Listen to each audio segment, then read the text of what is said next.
幸福好时光，我们今天请到的是曾宏正医师。那他是这个阳明医学院毕业的，后来在台中荣总很长一段时间都在担任耳鼻喉科的医师。那现在是台中世宏耳鼻喉科诊所的院长曾院长你好。主持人好，各位听众大家好。我今天拿到了这本书，就是如何出版社的《从此不打呼》。我一打开的时候，如果你不是医生，我一定不相信这件事情。我半信半疑。他说，其实呢，打呼不用开刀，也不用呼吸器，还可以自己治疗。干嘛可怜？对，这个不单单是说一般人有时候不相信，连很多的医师也不太相信。是对，因为这其实颠覆了我们传统上的观念。那主要的原因就是我们目前的医疗主要是从临床症状来看，怎么样去解决临床的症状。但是我处理打呼呢，我基本上我不去治疗打呼这个症状。所以有时候有些患者一来看着说，我跟他说我不治疗打呼，每个都愣了。我就是因为打呼来看你，你跟我说你不治疗打呼，那你要做什么？是啊，那基本上我会跟他们讲说，我是去处理打呼的原因。为什么你会打呼？你把原因解决了，你没有产生打呼的症状，你就不用治疗了。好，那我们就来讲因为这本书这个也不是很厚了，但是还是有一定的厚度。我们就来讲打呼的逻辑，还有其实它很容易应付，还可以自己治疗这就是曾医师的本意嘛。我们先来说逻辑为何？对，那事实上大概打呼比较厉害的人统计起来大概90%以上睡觉的时候嘴巴会张开来。所以我想这个是大家都有的一个印象。你只要去 Google 的一个图片去搜寻，所有关于打呼的图片几乎都是嘴巴张开来，是你很少会看到嘴巴闭起来的。所以大概90%以上睡觉的时候是嘴巴张开来。可是我们不知道，对不对？因为我们不是故意的啊。对，没有错。这个其实是一个长久的一个习惯。然后嘴巴张开来的时候呢，舌头会自动的往后移动。舌头往后移动的时候呢，口咽部的空间就会变窄。让我想一下，嘴巴张开，舌头，我以为它是乖乖的躺在那里，不是，往后移动是指舌尖还是舌根？整个舌头，整个舌根。真的吗？对，整个舌根就会自己去把后面那个堵起来。这个毫无例外。嘴巴张开来有2个动作，第一个舌头一定是往下降，所以嘴巴张开来的时候，你舌头不可能贴到上颚。除非你用力，你不用力的状况下，舌头一定往下降，然后呢，舌头会自动的往后移动。那这个是有医学上的研究报告证实，所以只要嘴巴张开来，你的舌头是自动往后降，往后掉。往后掉的时候，喉咙的后面呢，就是口咽部就会狭窄。对，你的口咽部的空间自然就变狭窄。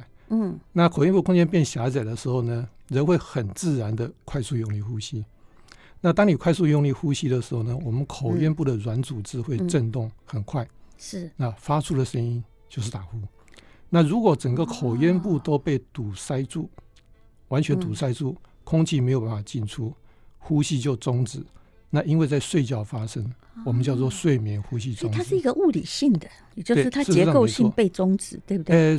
对，没有错。所以它其实打呼发生的根本的原因，它不是结构的问题，而是功能性的问题。可是曾医师，小孩我们比较少看到他打呼啦，当然也有啦。可是为什么我们嘴巴要自然张开？一定也是因为如果我们不张开，吸不到空气，我们才会张开，是吧？事实上很多人就想说那他是不是因为鼻塞所以才会把嘴巴张开来。但是事实上根据我的观察呢，像因为睡觉打呼的人，真正有严重鼻塞到他要嘴巴张开的比例其实很低。换句话说，80%以上的人他都不是因为严重鼻塞才让嘴巴张开来。那最主要原因就是现代人的一个生活习惯。那大家可以观察到，你现在任何一台电视你打开来看，包括主持人也好，或者是来宾，尤其是一些谈话性节目，你可以很明显的看到那些来宾在台上慷慨激昂讲了3-5分钟，那请注意一下，他从开始讲话到他讲完话，他的嘴巴都没有闭起来，都是嘴巴张开来的。所以大家想一想，讲话呀，大家想想，你连着3-5分钟讲话的时候，你的呼吸从哪里？你嘴巴都张开来，你就是一定是用对，你就很自然的从嘴巴呼吸。是。那现代人的讲话的时间跟讲话的这个速度，跟以前比起来，都比以前要快，比以前要长，所以这个就是不知不觉的就让你养成张嘴呼吸的习惯。然后第二个，像吃饭也是一样，白天惯坏了晚上的艺术，就是等于就是你已经养成那个习惯。所以事实上，很多人想嘴巴张开是不是要张很大？其实不是，只要上下嘴唇像这样子，对，你稍微分开个0.5公分，你就是嘴巴张开来。因为你只要嘴唇分开来0.5公分，你的舌头就一定往下掉。所以嘴巴张开不是指就是说睡觉睡相很难看的那种张开，其实只要微开就是了。因为大部分女生也不会把嘴张成 O 型在睡觉，对，没有错。对，所以这个就是慢慢开始养成你张嘴呼吸的习惯。这个非常的重要。所以你的意思是不是说，如果我们白天的清醒的时候或说话的时候，尽量是不要用嘴呼吸？对，没有错。所以我们讲话的时候，事实上你讲话讲个2-3句话、3-5句话，你应该是把嘴巴闭起来，用鼻子呼吸，然后你再继续讲话。好，那曾医师这本书是如何出版社出版的，叫做《从此不打呼》，然后这个后面很有趣，他附了一个舒眠胶布。那我刚刚找不到，是因为它薄薄的一片贴在后面。然后我刚刚把那舒眠胶布拿起来，我心想说啊，这个就跟那个双眼皮胶布也长得很像，有没有？它就是长得是一片，就是可以贴住嘴巴的胶布。如果我晚上或回家，为了要训练鼻子呼吸，把自己的嘴贴起来，我老公一定会非常的快乐，觉得我是贤妻。曾医师，你设计这个不是为了对付太太用的吧？不是，这个事情是专门为了这个打呼的患者使用的。所以这个胶布事实上，你把那个逻辑讲一下，为什么要用？其实打呼有人说什么用鼻子夹啊，什么什么各种机器呀，还有那个呼吸器有没有？那个我还买过那个没有用，而是一个胶布就可以解决，逻辑何在？对，所以用这个胶布的目的，其实它最主要就是让你睡觉的时候能够确实的把嘴巴闭起来，用鼻子呼吸。所以刚刚这个主持人讲说，什么胶布可以用？其实所有的胶布你都可以用，但是基本上我们有3个一个条件。第一个就是你贴上去的时候呢，第二天早上还在。如果说你贴上去呢，过了半个钟头、1个钟头，这个胶布就不见的话，那你可想而知，你半夜的你还是嘴巴张开来。这意思我们半夜会去把它撕掉，我不骗你。基本上如果有些人他可能刚开始不习惯，那为什么不习惯呢？因为他非常习惯嘴巴张开来呼吸。那以前我碰过一个小姐非常有趣，她说以前跟老公吃完晚饭以后好像没什么话讲，各做各的。我说你如果不习惯说晚上睡觉贴胶布的话，你可以在吃完晚饭以后，先用胶布把嘴巴贴起来，贴个2个钟头，让你慢慢去适应嘴巴闭起来的感觉。天下老公会太开心了。然后她说了一句话，她试了之后呢，她嘴巴贴上去之后呢，平常跟老公没什么话讲的，贴上去之后没多久呢，就想跟老公讲话。那是不是意思呢？就是说她平常她已经是很习惯嘴巴张开来呼吸。不会啦，如果我们吃完饭所有的女性太太们都把嘴巴用这透明胶带贴起来，我认为婚姻会很幸福，真的。好的嘛，所以这是刚刚讲的第一个条件。那第二个条件就是也不能太黏。如果太黏的话呢，第二天早上你撕下来的时候会很痛，甚至会皮破血流。对，我们又不能去除胶，又把自己的皮肤那个的上面的胶除掉。对，那第3个呢，就是不要很容易引起皮肤过敏。是所以这3个是我选择胶布的一个原因。我今天晚上决定要来试试看。请问你这个舒眠胶布是什么质料做的？因为我刚刚说它跟双眼皮的那个胶布感觉要差不多，有矽胶成分之类。有一些矽胶成分，那这个成分我们可能暂时保密一下，因为这个是我们花了很多时间研发出来的。因为看起来就是很普通，你知道。那当然，真意思是说，如果你觉得有效，让你嘴巴闭起来，你自己高兴又不会过敏的话，用任何的胶布也可以。好，那个逻辑就是说，今天如果我把嘴巴弄起来，我在睡眠的时候，我就会自然的用鼻腔来呼吸咯。不管任何时候，你只要把嘴巴闭起来，你就一定是用鼻子在呼吸。因为你除了鼻子之外，没有其他地方可以呼吸。当你把嘴巴闭起来的时候。好，但我又有个问题，刚刚你也说有些人鼻子是严重的塞住嘛，我们等一下再来解决。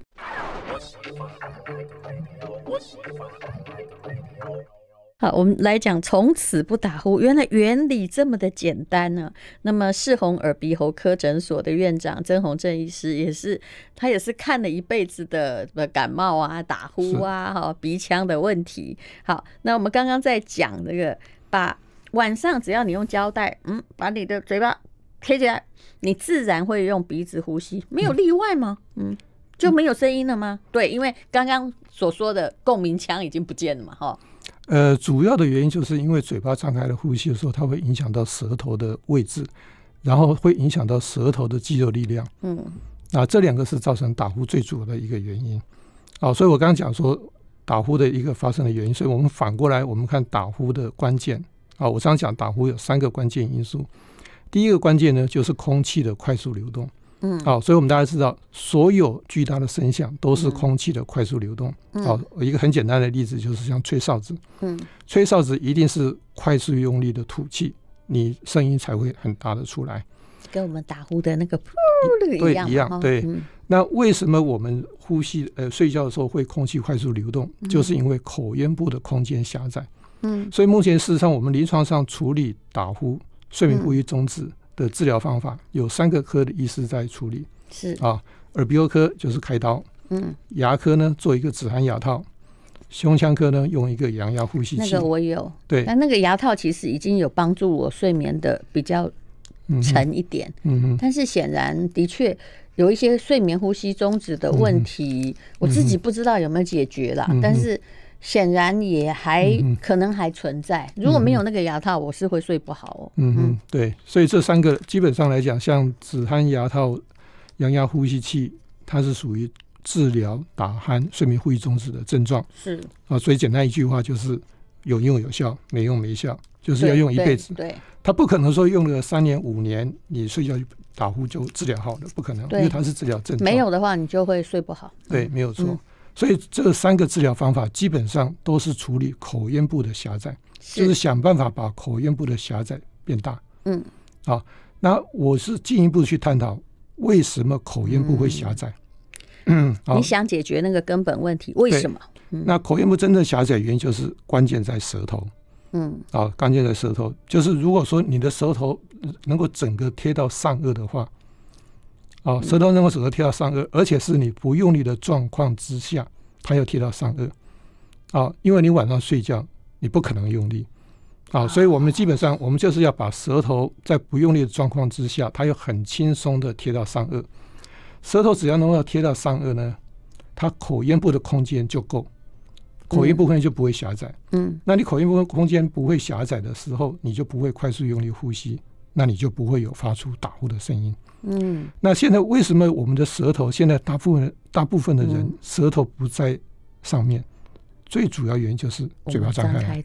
对，因为只要把嘴巴一张开来，毫无例外，你的舌头一定往下掉，一定往后移。这是人体的一个自然的生理结构的反应。I like 好，我们今天请到的是台中世宏耳鼻喉科诊所的院长曾宏正医师。那有些人的确是因为比如说过敏，他的咽喉就是狭窄，因为他的喉部一直长期在发炎状况，这样的人也适用吗？其实像一般过敏的时候，在咽喉的狭窄不是很明显，过敏的人比较会的狭窄是在鼻腔，就是鼻黏膜的肿胀。那如果说是气管的话，是细支气管那个地方，那个地方变狭窄。所以在口咽部这个地方会比较在结构上会影响到口咽部的狭窄，就是扁桃腺肥厚，扁桃腺很肿胀。或者是说在鼻咽部的扁桃腺，鼻咽部扁桃腺我们把它叫做腺样体。那腺样体的很肿胀。那这个是比较常见，是在小孩子的打呼跟睡眠呼吸中止。那我们把自己的嘴巴贴起来，那它的这个腺样体这些肿胀也会有良性的互动吗？这个就是要看它发生的一个，还是要先治疗那些东西？对，看它发生的一些原因。那像小孩子的话，腺样体肿大是非常常见的。那一般大概10岁以后，腺样体就会慢慢的萎缩，就比较小。所以在贴胶布本身倒不是说，以一个成年人来讲，不是说你贴了胶布之后，你的扁桃腺原来很肥厚的就会变小，这个倒没有。它主要的目的就是让你把嘴巴闭起来，强迫你从鼻子呼吸。是。好，那我知道也有早安健康在访问你说，白天尽量不要张嘴呼吸，不要用嘴巴来呼吸，然后还有5种状况可以连你的肠胃道一起改善，因为它的互动是这么的多。对，这怎么讲呢？因为我们如果嘴巴张开来呼吸的时候，很明显的你会吞很多的空气进去。对，你会吞很多空气进去。当你吞很多空气进去的时候，现在很多人常常在吃益生菌，对不对？对，来整胃健康。但是我们对人体健康最有帮助的益生菌，其实它是属于厌氧菌。就是说这些益生菌它其实它的生长环境它是不希望太多空气的啊，真的吗？所以你吞很多的空气进去之后，你的肠胃道空气太多。对，这不是这些益生菌生长的，益生菌就活不了，是这意思？对，这不是它一个很好的生长的环境。所以有时候有些人会胀气的时候，我常常跟他们建议，第一个很简单的，嘴巴闭起来，用鼻子呼吸。你不要吞太多空气，你自然你的胀气会减少。那个医师，那你这样讲的跟我们的有的教练教的都不太一样。因为比如说我跑马拉松跑到最后，有的教练就跟你说你要穿美格来，你用嘴来呼吸，有没有？对，其实不对啊。对，没有错。是不是我应该努力的保持用鼻子呼吸顺畅，我不要用嘴来帮忙它？对，没有错。所以事实上你用鼻子呼吸的时候，人的跑步会比较轻松。用嘴巴呼吸的时候，其实你会比较快疲累。是你的说法我有感觉到。对，所以其实真正你去看那个真正的马拉松好手在跑的时候，他嘴巴是闭起来的。所以你嘴巴张开来只能够在最后的很短的距离的最后冲刺的时候，那个时候可以张一下。但是你在全程跑，如果一开始跑马拉松你就把嘴巴张开来，你会非常累。而且你很容易口干舌燥。对呀，而且我们又不是狗，为什么要喘成那个样子？尤其你要跑很久。没有错。那以前那个就是练重力的时候啊，就有的教练也会叫你用嘴巴呼吸进出，你会比较得到比较多的氧气。其实这是不对的。对，其实再从我们的呼吸的一个内呼吸的观点来看，内呼吸的观点就是在细胞获得氧气的观点来看，其实你很快速的呼吸，空气量很快速的进出，对氧气释放到细胞里面是有影响的。所以这个其实跟一般人的观念是不太一样。我们一般人的观念就是局限在外呼吸的气体交换。好，就按照这个曾宏正医师从此不打呼，他的说法就是说，我们都对付错地方，有的对付牙齿，然后有的对付你的鼻腔。其实不打呼的要诀很可能就是在你的嘴巴，因为你嘴巴张开来。然后那我在这里书里面看到了很多这个灵光闪烁的地方，等一下一起来问曾医师。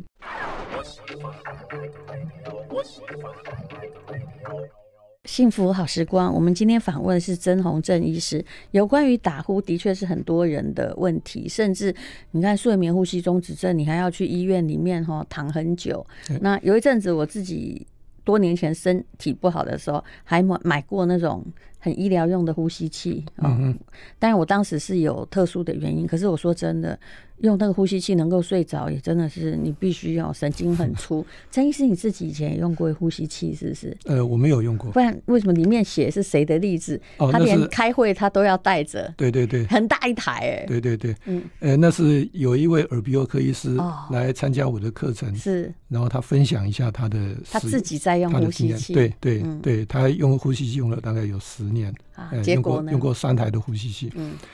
那对于那个严重的睡眠呼吸中止的患者来讲，目前阳压呼吸器是第一个建议的一个选项。是。那为什么很多人会不适应？目前大概全世界的接受度基本上大概都不超过1半。是。那基本上最主要的一个基本原因就是阳压呼吸器其实它是有点违反我们人体的呼吸。我们人体在吸气的时候是负压把空气吸进来。吐气是正压把空气吐出去。那阳压呼吸器它为了要维持口咽部的畅通，所以它是一直持续的提供正压。所以你在吐气的时候呢，你要去对抗那个正压。所以你吐气的时候，你必须要吐的气的压力要比阳压呼吸器进来的正压还要大。所以基本上它是有点违反。然后再过来就是我们吸气是负压，那现在是用正压把空气给你灌进去。总而言之就是它是个人工呼吸啦。对，所以这常常在这个小儿科讲的，再好的牛奶比不上母奶。原因在这个地方。所以其实不需要动到那样的机器，但是很多疗法，有人叫你侧躺，有人叫你趴睡，对不对？对。那像侧躺，我自己也有发现啊，就是我可能要侧右边，然后就容易睡着，不会被这样叫醒。对。那侧躺的原因就是说，当我们仰躺的时候，仰着睡的时候，你的舌头后面就是口咽部，所以你的舌头力量又不够的话，再加上嘴巴又张开来的时候，那舌头就会往后面掉，你的口咽部就会狭窄。因为仰躺的确嘴巴容易张开，对不对？对。那你如果说是侧躺的时候，你侧躺的时候舌头的下面不是口咽部，是口腔，所以它就比较不会影响到口咽部的空间。因为侧躺的时候舌头会掉到另外一边去，是不是？对，就是你侧躺的时候舌头它往重力往下的话，是往你的口腔。所以很多人侧躺会好，对，但是如果睡到一半突然正躺，他就开始打起呼来了。对，所以统计上来讲，侧躺对打呼的改善可以将近60%。那也不错啊。但是问题是睡到一半你就会换个位置，对不对？没错。那么那止鼾枕呢？对，有那个止鼾枕有的卖的贵的要死。对，没有错。而且我们都会尝试买一个回家，也不知道自己止鼾了没有。对，止鼾枕有没有效？其实基本上它是有帮助的。那止鼾枕的简单的一个原理，就像我们在做人工呼吸急救的时候，你会把下巴往上抬。你下巴往上抬的时候呢，那个舌根就会往前移动。所以止鼾枕的设计基本上也是一样。止鼾枕基本上它就是垫你的那个，它就是要把你下巴，就是先把你的后面的枕那个脊椎、颈椎那个地方垫高嘛，所以你的头会变成往下，然后所以你的下巴是会往上抬的。但是如果说你用止鼾枕，嘴巴还是张开来呼吸的时候，它的效果就会大打折扣。所以这为什么很多人来上止鼾课程的时候，他抱怨说，我用的止鼾枕还是一样打呼，原因就在这个地方。所以重点，最重要的其实是嘴巴要闭起来。这个逻辑我完全可以接受，也就是重点，你嘴巴如果没有闭起来的话，你用啥这个多贵的止鼾枕都没有用，没有错。因为它会抵消止鼾枕的效果。好，那还有一种叫做鼻腔扩张器，有没有？对，还有网络上也讲得很神奇。对，没有错。那到底又是什么？为什么没有用？所以所谓的鼻腔扩张器，它其实是把鼻子的一个，我们就是鼻翼这个里面有一个刮约肌，它是整个鼻腔最小的地方，对，它把它往外撑大。但是临床上我们看到有些患者，他因为打呼去看耳鼻喉科医师，耳鼻喉科医师跟他讲说，你的鼻中隔弯曲，下鼻甲肥厚，我帮你手术完，你打呼就会改善。是。那为什么有一些患者他手术完，鼻腔很通畅了，他打呼完全没改善？为什么？他的原因在哪里？其实大家想想，鼻腔手术的对鼻腔通畅的效果，绝对比鼻腔扩张剂要强很多，是对不对？那为什么连鼻腔的手术完之后，有些患者他打呼还是没有改善？他的道理很简单，因为你还是把嘴巴张开来呼吸，因为声音是从嘴巴发出来的嘛。对，没有，就是我刚刚回到我刚刚讲的打呼的真正的关键，因为你嘴巴张开来，舌头往后掉，口咽部变狭窄。这个时候有时候我常常做一个很简单的解释，现在很多的乡镇老市镇，里面会塞车塞得很厉害，是，所以现在很多在一些市镇外面做一个外环道，很大的马路，那你如果开车经过这个市镇的时候呢，你不走外环道，你还是走老市镇，你会不会塞车？你还是在塞车。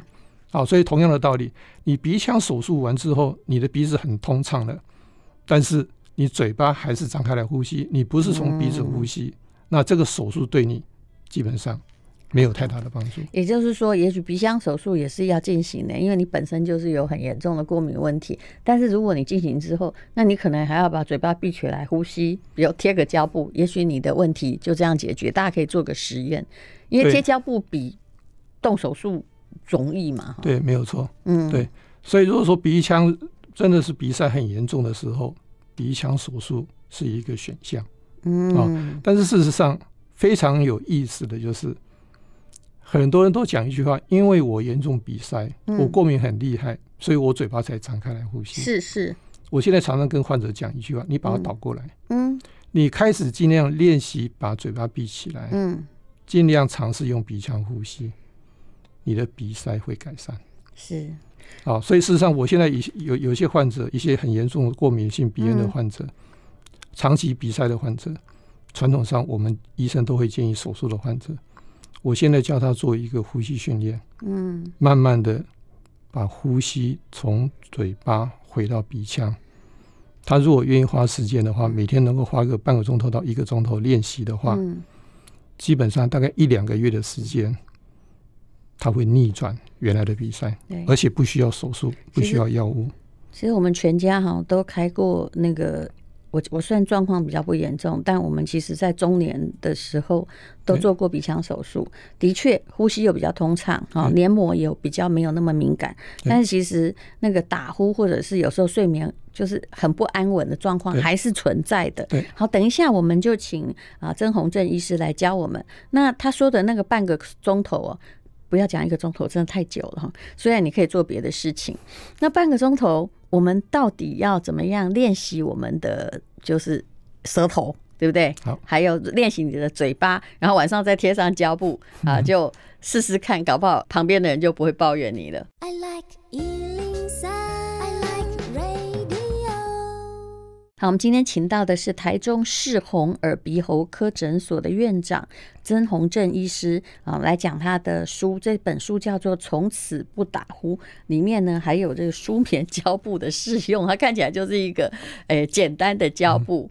那总而言之呢，学习闭嘴也是一个很好的功夫啦，至少家庭有时候和谐那个晚上身为这个太太或老公都不要讲过多的话。那么请教我们每天要怎么样练习你的口腔然后配合一下你就不会打呼，大家可以试试看嘛。对，我想大概第一个刚刚就讲的就是你若不确定你嘴巴有没有闭起来，晚上睡觉先用这个舒眠胶布把嘴巴贴起来。而且不要否认那个医生说只要1小缝就算没有闭起来。对，没有错，不是O 型才没闭起来。对，没有错。那平常白天的时候呢，就开始尽量注意你讲话吃东西的时候是不是用鼻子在呼吸那这个最好是可以跟你的家人朋友分享这个观念，大家互相去注意一下那第二个部分呢，就是很重点，就是训练你的舌头的肌肉力量。训练舌头肌量。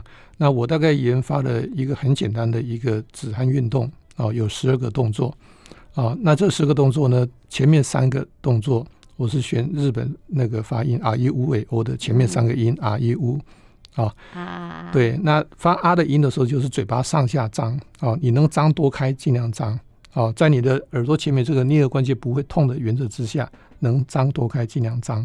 那每一个动作至少5秒钟，因为我们是训练肌肉的耐力。可是曾医师，我可不可以请问你，声乐家每天都在搞这个那声乐家是比较不容易打呼？对，声乐家还有那个像吹管乐器的基本上他们打呼是比较少这个或许我们应该来中年以后练习一个管乐器，你觉得如何？对，因为这些的话，他们是让他们的口咽部的肌肉力量是比较强的。有道理。那第二个动作呢是发一的音，一就是嘴巴往两边尽量张一这个音。那第3个是呜呜就是嘴唇往前突出去呜这个音。然后再过来有8个动作呢，主要是针对舌头的动作因为舌头在整个打呼来讲是扮演非常关键的角色。这个我们直播也没有用你就用口语解释。对，曾医师口语非常清楚那这8个动作呢，第一个就是舌头往前平伸，往前平伸。那第二个呢，舌头伸到你的右边嘴角。平伸什么意思？就是像吊死鬼这样啊？就是往前尽量伸出来。要不要？对，尽量伸出来，就吐舌头啦。对，尽量伸出来。那第二个呢是往你的右边嘴角。第三个呢再回到中间，舔嘴巴的那个样子。第四个呢到你的左边嘴角。第五个呢再回到中间。然后呢舌头往下就沿着你的下嘴唇往下。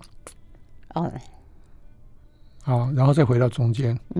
然后再最后一个呢，舌头沿着你的上嘴唇往上，就是企图卷到鼻腔那里去。对。那做这8个动作的时候呢，有一个很重要的，就是你在做这些动作的时候呢，上下嘴唇要把舌头夹住，就是不要嘴巴张开来做就嘴巴张开来做，很多人就是嘴巴张开来，然后把舌头空气有进去了，那这个时候它的效果比较差。你如果说上下嘴唇把嘴巴夹住把舌头夹住的时候，它的效果会比较好。我有一个疑问我们通常如果不练肌肉会肌无力，对不对？那年轻的时候当然比较好。那是不是也可以推理说，就是因为年轻的时候你的舌头本来那个力气就比较好，所以年轻的时候比较不容易打呼。对，没有错。后来你的舌头就越来越差。对，没有错。就舌头的肌力不够了。对，没有错。那事实上有一篇医学研究报告，他就指出这一点。他做了他有2个结论。第一个结论是年纪越大的人舌头的肌肉力量越差，所以这跟我们临床上看到的是一样，老年人打呼比年轻人多。这是一定的。对。那第二个结论非常有意思。同样一个年龄层的时候，女人的舌头肌肉力量比男人强。因为我们比较爱说话。同样一个年龄层，所以这就解释我们临床上为什么看到打呼的人男人比女人多。你的意思是说唠叨有益健康这个是我们开个玩笑。那在女人的部分的话，大概过了停经以后，所以普遍来讲60岁以上的女性打呼的比例会快速的上升。为什么？所以从他有的也很啰嗦。对，从这点来讲，我们就在想说女性荷尔蒙可能对这个女人的舌头肌肉力量是有影响的。应该说女性荷尔蒙跟女性的肌力本身也有一些挂钩， 对不对？没有错。跟骨骼肌力就是你整个会松散掉嘛。对，没有错。所以这个就是这个舌头的肌肉力量非常重要。所以这8个动作。那最后一个动作呢，最后一部分只有一个动作。我们的牙齿外面就是嘴唇，对不对？对。所以牙齿跟嘴唇中间有一个凹沟。所以我们舌头由内往外顶到这个凹沟，然后绕圈360度的绕圈。我们先顺时钟的绕圈，就是牙龈那个地方。对，牙龈的外面。大概听众大概看不到，可以大概自己可以揣摩一下。大家应该可以知道，就是你的舌头在嘴巴里面，嘴巴不要张开，在牙龈里面转圈圈，像个小时钟。在外面不是牙龈里面是牙龈的外面。牙龈外面，对。就是牙龈与嘴的肉之间，跟那个嘴唇。所以可以先顺时钟绕5圈，然后逆时钟绕5圈。听我们节目的问讲你可以每天做2个小时这个动作。对，没有错。你如果经常在做这个动作的时候，你的舌头肌肉力量、嘴唇的肌肉力量都会加强。所以我常常讲，就是说做这个动作，其实你不需要特别另外花时间。那如果说你在旁边有人的时候，你就做第12个动作，最后这个动作绕圈的动作。因为这个时候你舌头没有伸出来，所以你不会影响到别人。不会影响到别人。所以刚刚主任讲那个开车运讲司机，你可以一直做这个。是。那保证你晚上睡觉就不打呼了。或者有人太啰嗦的话，你就教他练习一下舌部动作。所以这本书非常值得买从此不打呼。里面有各种图说，那你可以练习嘴巴运动。这也是我这个活到现在第一次听到说，原来打呼它的原理是这么容易解决。大家不要舍近求远。非常谢谢曾宏正医师带来从此不打呼，谢谢您。谢谢。I like 103